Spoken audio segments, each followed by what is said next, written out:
Oh, baby. Says we're live. What's up, everyone? Aaron Negler here with Cheesehead TV. Coming to you live outside Ray Nitschke Field. Practice number 6, I believe. Day number 7.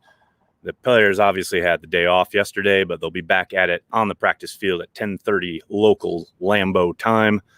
Hope everybody had a good Friday. Hope everyone's having a good start to their weekend. And thanks for everybody already in the comments section saying good morning. Good morning from Iowa. Good morning from Green Bay, Wisconsin.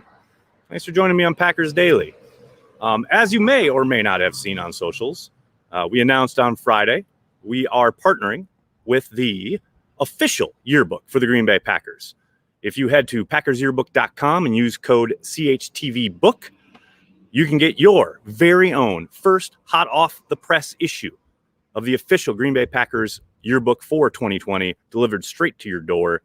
I buy one every single year, and I was really bummed when I got to Green Bay and found out that they weren't on shelves yet. But then the people at the yearbook actually reached out and said, we'd like to partner with you. So I'm excited.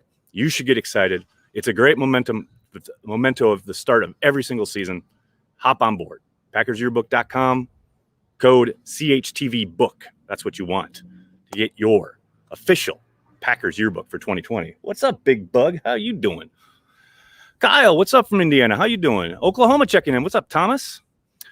Watched a Jordy interview with Kuhn, and I thought it was interesting to hear the best way to gain Rodgers' trust is to make a play in practice.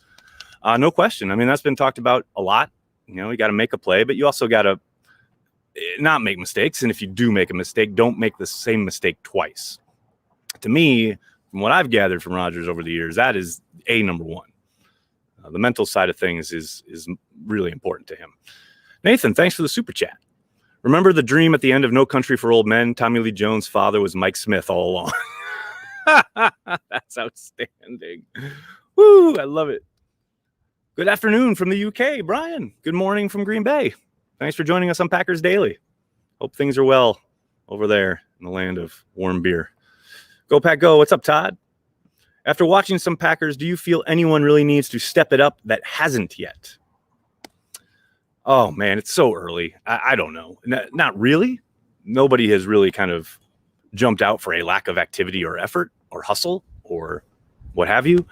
Let's let things play out this week, and we'll see if anybody is, quote, lagging behind. But, man, I tell you, with no offseason, no on-field work, no OTAs, no minicamp, I mean, it's a miracle these guys are practicing at the high level that they already are. So as far as, anybody lagging behind, no, that's nothing I've seen so far.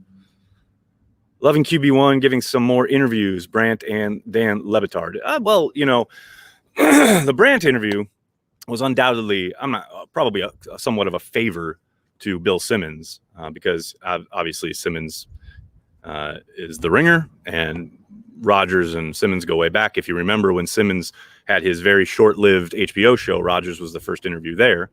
The Dan Lebitard thing, he's been going on that show for a while.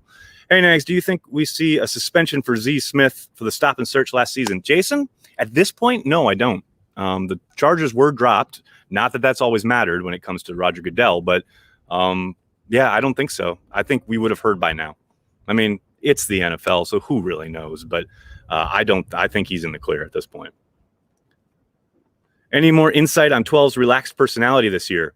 No insight that I can give you, but I do plan to ask him when and if he agrees to the one-on-one interview that I put in a request for, as I do every summer, that he always turns down. But who knows? Maybe this is the year. We'll find out. How's AJ Dillon looking? Kurt, like a fucking battering ram. Love everything about his game. Got to work on his pass pro. I wrote about it in camp notes on Thursday. When the Packers were in Lambeau, they did the pass rushing drill where the backs are meant to come up and take on linebackers in the hole and try to stone them, and he did anything but. A couple really rough reps for the rookie there. That's so far the only hole I can see in this game. Catching the ball doesn't seem to be a problem. Running the football, absolutely fantastic. Just got to work on the pass pro. But as I've said, that's to be expected. Anything to report about Trayvon? Rashan, thanks for the kind words, by the way. obviously he started slow and off the field because he was on the COVID-19 reserve list, but he seems to have hit the ground running. There were a couple plays the last practice here at Nitschke where he was in the backfield instantly in some 11-on-11 stuff.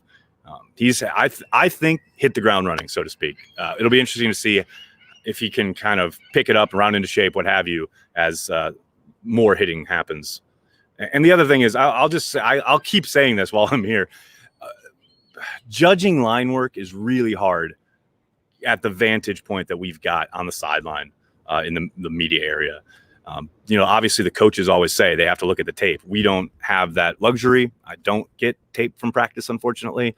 So I can see when guys break through, and I can sometimes see if it's on my side, if an edge rusher beats a tackle or something like that. But as far as the interior stuff, you might not hear a lot about it because it's really hard to judge from where we're sitting. Hello from Istanbul. Jake, thanks for checking in. Hi from Green Bay. Knock on wood, but so far so good with the players staying virus-free. Do you think what happened to the Marlins has made players more serious than they would have been? I don't know if it's the Marlins per se. I do think everything around baseball certainly gave the NFL a wake-up call right before they were about to start. In most cases, a lot of teams were reporting as that was going on. Rodgers has talked about it, how much they've really drilled the message home to each and every one of the guys. And at some point, you can't babysit them, and they have to be accountable for what they do away from the facility. And like you said, so far, so far so good. I think it's human nature, right? I think there's zero question. If you're a professional athlete and you see how baseball has really had to jump through hoops just to keep their season going. Don't forget when that Marlins outbreak happened, how social media already had Major League Baseball canceled. The NFL should shut it down and delay, et cetera, et cetera. So, that's obviously a public reaction. I don't think those conversations were ever really held anywhere behind doors that matter. But it did draw into sharp relief how quickly things can get out of hand. So I do think I can only imagine that players took note of it. Absolutely. On a bus to O'Hare, what's up? That sounds like hell. How is my Lord and Savior Whitewater Jesus Kumaro? Tyler, I will say, on a team that is most likely going to keep 5 wide receivers, I think he's in the top 5 so far. But that is just guesswork on my part. No official word about depth charts or anything for everyone in Packers PR who's listening. Hello, by the way. Thanks for checking it out. How do the opt-outs work? Zachary, they can't anymore. The deadline has come and gone. The only Packer that did opt out, obviously, is Devin Funchess. There are 2 levels to the opt-out. One is if you yourself are a high risk, you have a pre-existing condition, so to speak.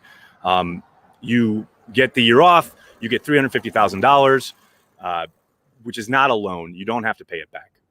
Then there is an opt-out where basically you're opting out. You aren't high risk, but you have family members or whatever. And for whatever reason, you want to opt out just as a height of caution, right? You get $150,000 basically essentially it's an advance on the salary that you're going to pull next year. So you have to pay it back. Those are the 2 different levels. And I believe Devin is the latter. Joe's Home Theater, thanks for the super chat. Did 10 suffer from never working under center at USU? I don't know, suffer's the right word, but it's definitely going to be an adjustment for him. There's no question about it. And especially that's a perfect example of something that he would have drilled the hell out of in the offseason. As soon as he got to Green Bay in the spring, he would have been working on that. And that's something, that he's obviously going to be working on now that has put him behind. No question about it. Legless, thanks for the super chat. Has J.K. Scott grown any facial hair yet? I have counted traces. 1 or 2 facial hairs have been seen on the weapon. Blake, thanks for the super chat. Seeing a lot about Tanyan thus far. Is Sternberger still the starter, or is Tanyan making a move there? There are no starters. There's no designations there. Tanyan has been getting a lot of looks. There's no doubt about it. And he has looked good. I think Sternberger, more than anything, really suffered from being on the COVID-19 reserve list as long as he was. It'll be interesting to see if he can make some plays, turn some heads this week. Now he's got kind of things under his belt, so to speak, about hitting the field, getting physical, etc. But there's no doubt Tanyan has been making plays all over the map. Palm Trees, what's up, man? Fans in the stands for the Tampa game originally planned on driving down to watch Rodgers Brady. I haven't seen what the Bucks have announced, if anything, yet. I'll be shocked if there are fans in any stands for any NFL games this year. I've said it all summer. I'll continue to say it until it's not a reality. And I know some teams like the Packers have ruled out a couple of the first games. I know the Packers have their first 2 home games already ruled out. I guess the landscape could be vastly different come November, though I doubt it. So I get why they're trying to hold on to hope there. But for the most part, I will be absolutely shocked if there are fans at any NFL game in 2020. You are the fucking man, Aaron. Marcus, that's possibly the nicest thing anyone's ever said to me. Thank you. Will they use 3 tight end sets? At times, John. Yeah, absolutely. I don't think there's any question. They did it last year. The touchdown to Devontae against Seattle, where he caught it on the left and then like raced into the end zone by about 15 yards or so. That was out of a 3 tight end set. So they'll mix and match. They'll utilize everyone in their personnel group. Do you think Goody will address the lack of offensive tackle depth? Gatto, that's a good question. I gotta believe that Jared Valdir is on their emergency call list. There was mention at the combine that there was interest on the side of both parties, and then they ended up signing Wagner. Now with Wagner banged up, he got banged up Thursday in Lambeau. Maybe he gets a call. I'd be surprised if he was too proactive about it prior to, say, a week before the regular season. Maybe even wait until after week 1 so that whoever he brought in, if it's a veteran, doesn't have their salary guaranteed. But I got to think Valdir is on that call list, so to speak. And look, you've seen he can do it. The guy literally got out of retirement and got onto the squad, played some really quality reps, and then fucking started a playoff game on 20 minutes notice. So he's good for it, right? I guess the fear might be that some other team calls first, but right now I got to think that's the emergency plan, so to speak. Does Billy Turner look good at the position slightly right of his previous position? Ryan, thank you for asking that question that way. I think he looks better in the run game than he does in the pass game. Pass pro, especially on tackle, is, I don't know. Quickness is going to give him a lot of trouble. Rodgers still in a good mood. We'll find out. He's going to be on this field in about an hour. A little over an hour. So we'll see. So far, yeah. Will teams still be allowed to steal practice squad players? Yeah. As far as the mechanics of if the practice squads are expanded this year to 16 players. But yes, if you want to, you may make an offer to a practice squatter. And I believe the teams will still have the opportunity to match or better that offer to keep them around or, to promote them to the 53. But yeah, you'll be able to still go sign a guy much like the Packers did with Alan Lazard. They signed him off of Jacksonville's practice squad. That will still be allowed this year. KJ, thanks for the super chat. Rewatching last year, forgot those games were close. Yeah, a lot of those games were close. That's why I say, or I've said all summer, this is very possibly a better football team with a worse record. It's hard to replicate, getting those bounces to go your way each and every week as many times as the Packers did last year. And that's not to say they weren't good. They were. But in the NFL, it does come down to a play or two a lot of the times because talent levels are so close. And it is unrealistic to expect it to keep bouncing the Packers' way each and every time. Doesn't mean they're not a good team. Oren Burke's expectations based on this week. Based on this week, or you mean last week? I would say I expect him to be in the mix. How much he plays is up to him. I haven't seen anything to suggest that he's taking a giant leap, but I do think he's a little more solid than he has been. I'll put it that way. How's that? Do you see Dillon taking most of Williams' reps this year? I like Williams a lot, but not sure what his role is going to be. Jeff, no. Dillon's not going to take any of Williams' reps until he can prove that he is reliable in pass protection. I'm all for the rookie playing, and he may see a handful of snaps early on, but you can't put him out there and be questioning whether he's going to be able to protect the franchise. You just don't do it. And now that doesn't mean they won't have packages for him or situational stuff that they're going to utilize him in. But as far as utilizing him strictly as a replacement for Williams, absolutely not. No way. You don't take off your best pass protector to insert a rookie who you're undoubtedly excited to see on the field and, get him going, but not at the expense of, okay, Rodgers sees something that he wants to take advantage of. He makes a check at the line. Your rookie either misses the assignment and or completely whiffs on the block. No chance. Good morning. How are you today? I'm great. How are you, Matt? Can you believe 3 Sundays from tomorrow is the opener? No, I cannot. That is kind of wild to me. Kind of crazy. Kind of can't even believe it, actually. Let me see. Will there be a live watch parties this year? Yes, Jitsu. I will most likely be hosting live watch parties each and every week. I won't be flying to any of the games this year. Corey and I have talked about this. Doesn't make a whole lot of sense in the middle of a pandemic to be getting on a plane every other week. So I'll be having watch parties every week on the YouTube channel. I don't know if Corey will be attending, but I will be doing them at least by myself.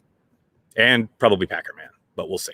Dustin, thanks for the super chat. I think plucking Lazard off the Jags practice squad redeems Goody for at least some draft picks that haven't panned out. Well, I mean, it's part of the gig, right? People always look at the draft and they think, oh, well, he's a terrible drafter. Like, okay, A, that's not true. It's such a crapshoot. But B, it is only one part of the gig. And doing things like getting Lazard or getting Valdir last year or going and getting Tyler Ervin, those are all components, right? Or signing guys in free agency. That all enters into it. And that's all part and parcel of being a general manager. So, yeah, I think obviously Lazard is working out in a great way, and that is definitely a feather in his cap. And look, we're still in the process of evaluating his first draft class. They always say you got to wait 3 years. Well, this is year 3. And if Oren Burks and Josh Jackson round into shape like it looks like they will, especially Jackson early on, then that draft class that for 2 years everyone has said, oh, it looks like a rough draft class, suddenly looks a lot better. Patience, perspective, draw back, take a breath. That's all I ask. Is Rodgers healthy this year? Desi, yeah. As far as I know, 100%. Looking good. Feeling good. Go Pack Go from Germany. Sandro, what's up, man? Longtime Cheesehead TV viewer, reader, fan. What's up? How are you? You'll watch Champions League tomorrow? Who you root for? Thanks for being the best. That is really nice of you. It depends. We haven't gotten the schedule from the Packers yet past today. So I don't know what my schedule is like. I would love to watch Champions League, but as far as who I'm rooting for, Chelsea's not in it, so I won't really have a rooting interest. I'll just root for a good game. I don't want another blowout. There's too many games that have been domination so far.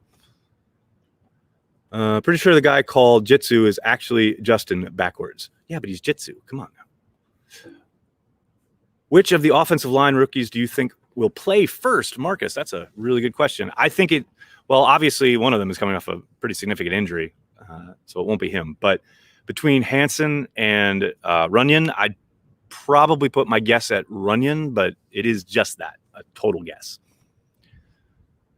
I need a schedule for next week, Nagler. Big B, you're telling me? It's just my life we're talking about here.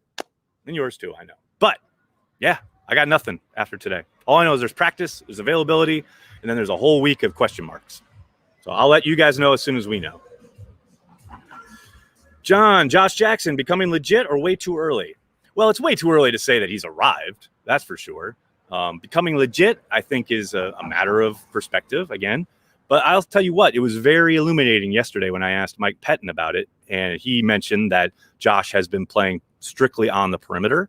I think that's a very good development. And it certainly has contributed to his fast start to camp because he looks very, very comfortable. He knows this defense like the back of his hand, and his coverage has been outstanding. And he has been physical without being grabby, and he's done a really good job of, one of the things that I know was talked about coming out of college was concern about the fluidity of his hips, being able to turn and run with guys. I haven't seen any evidence of that. It's really looked like he's worked on his flexibility. The guy has started really, really well, no doubt. Is Big B a Maggie Loney burner account? No, it's Mark Murphy's burner account. We've been over this. What do I think of the D-line? So far, so good. Again, as I mentioned at the start, it's really hard to gauge, especially interior line play from the vantage point that we're at without film. It's kind of folly to even comment on it. I can look at one-on-ones and things like that. And the guys have held their own in that regard. But outside of that, it'd be foolish to try. Nagler, how much do you enjoy Baldy's breakdown of Woodson tape? I don't think I've seen that yet. Oh, no, I did. I saw one clip on Twitter. I haven't watched the whole thing yet, though. I gotta go take a look. Is today supposed to be in pads? I believe so, Cody. We haven't got an official word. They may come out in half, but I think it'll be full pads. I'm not quite sure. Green seems to be giving up plays in the passing game. Call him a linebacker. Well, Luke, everybody gives up plays in the passing game. I mean, he's a hybrid. He plays a hybrid position, and sometimes there are completions. I saw Alan Lazard catch 2 passes against Jair Alexander. Does that make Jair Alexander a linebacker? Man, you got to slow down with that. Like, you see camp reports about somebody getting beat. Yeah, that is 1 billion % going to happen to everybody. How's EQ looking so far throughout camp? Kurt, he's coming on. He doesn't look like he has any ill effects from the injury, which is number one, what you want to see. I haven't seen many outstanding plays outside of he made a diving catch up the left sideline in Lambeau. That was really nice. Made what I thought was going to be for sure incompletion into a completion. He's been solid. Looks really good in the run blocking aspect of the game. Like I said, no monster big plays, but I think those will come. No doubt about it. I'm worried about right tackle. Steven, does it help to worry? They'll operate the offense, and Rodgers will have to do what he can as far as his mobility and his pocket presence, what have you. But, man, worrying about it, what good does that do? I mean, yes, as I've said all summer, is it going to be a step down from Bulaga? 100%. No question about it. But that's the NFL. You can't pay everybody. The trade-off is you get to pay guys like Clark and probably Bakhtiari, and you have to let Bulaga walk. And so now you have to make do at right tackle. They'll figure it out. Hakuna Matata, man. All right, guys, I'm going to have to go. Can't thank you guys enough for hanging out, shooting me your questions. I just love that you guys love the Packers as much as I do. It's what we do here at Cheesehead TV. Please do me a monster favor. Hit like on this video, subscribe to the channel. And if you really like what we do, please consider giving us $5 a month on our Patreon page, patreon.com/CheeseheadTV. It really helps support everything we do, including sending me here to Green Bay. But in lieu of that, hit like, hit subscribe, tell your friends, tell your family. Cheesehead TV, we are devoted to Green Bay Packers fans worldwide. Thanks a lot, everybody. Have a great day. See you after practice. Go Pack, go.